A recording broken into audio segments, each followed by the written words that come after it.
If you have discretion, you will know the difference between truth and falsehood, and between good and evil. Make that truth your true guru, and follow it. You do not need any further guidance on the path. That truth in you will lead you to your destination. It is the GPS of your spiritual world. You have a truth inside you.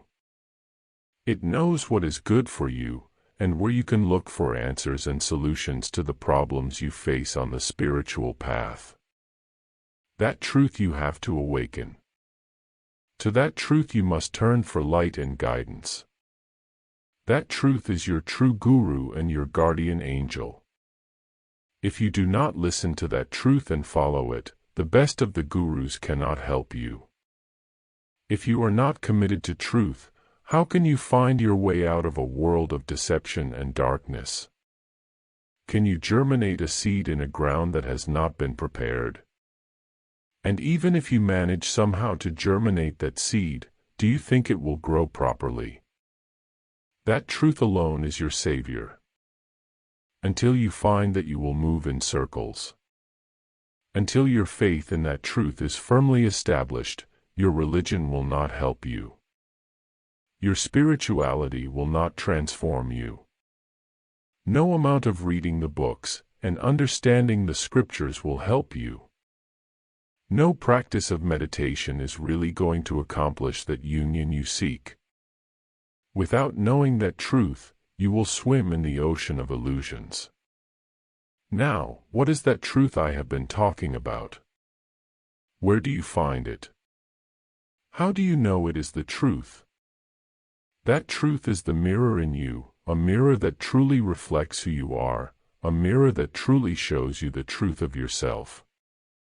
Mirrors do not lie, unless you want to lie to yourself, or you do not want to look at it.